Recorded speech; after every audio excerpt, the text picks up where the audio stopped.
இசையமைப்பாளர் ஏ.ஆர். ரஹ்மானும் அவரது மனைவி சாய்ரா பானுவும் 29 ஆண்டுகால திருமண பந்தத்தில் இருந்து வெளியேற தீர்மானித்துள்ளனர். ஏ.ஆர். ரஹ்மான் மற்றும் சாய்ரா பானு சார்பில் வழக்கறிஞர் நவம்பர் 19ஆம் தேதி அன்று இதுகுறித்து அறிக்கையொன்றை வெளியிட்டார். வழக்கறிஞர் வந்தனா ஷா வெளியிட்டுள்ள அந்த அறிக்கையில் உணர்வு ரீதியான காரணங்களால் இருவரும் பிரிய முடிவு செய்ததாக குறிப்பிடப்பட்டுள்ளது. திருமணமாகி பல ஆண்டுகளுக்கு பிறகு சாய்ராவும் அவரது கணவர் ஏ.ஆர். ரஹ்மானும் பிரிவது என்ற கடினமான முடிவை எடுத்திருக்கிறார்கள். திருமண பந்தத்தில் ஏற்பட்ட உணர்வு ரீதியான சில அழுத்தங்களால் பிரிய முடிவுக்கு இருவரும் வந்தார்கள் என்று அந்த அறிக்கையில் குறிப்பிடப்பட்டுள்ளது.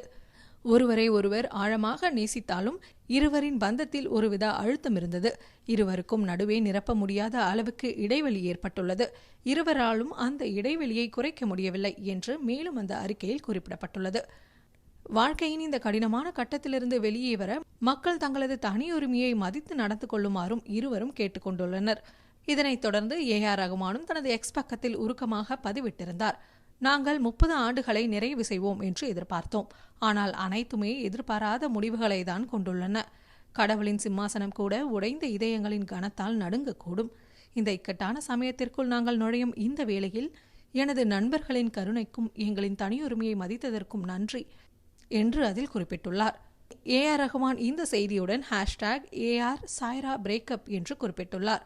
சாய்ரா பானு ஏ.ஆர். ரஹ்மான் திருமணம் 1995ஆம் ஆண்டு நடந்தது.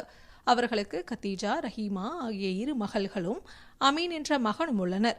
ரஹ்மானின் மகன் ஏ.ஆர். அமீன் தனது இன்ஸ்டா பக்கத்தில் இந்த நேரத்தில் தங்கள் தனியுரிமையை மதிக்குமாறு அனைவரையும் கேட்டுக்கொள்கிறோம். உங்கள் புரிதலுக்கு நன்றி என்று பதிவிட்டுள்ளார். இயக்குனர் மணிரத்னம் இயக்கிய ரோஜா படத்தின் மூலம் 1992ஆம் ஆண்டு இசையமைப்பாளராக அறிமுகமானார் ஏ.ஆர். ரஹ்மான். தனது முதல் படத்தில் தேசிய விருதையும் பெற்றார். ஏ.ஆர். ரஹ்மான் தனது 32 ஆண்டுகால இசை வாழ்க்கையில் ஆஸ்கர், கிராமி உள்ளிட்ட உயரிய பல விருதுகளை வென்றுள்ளார் என்பது குறிப்பிடத்தக்கது.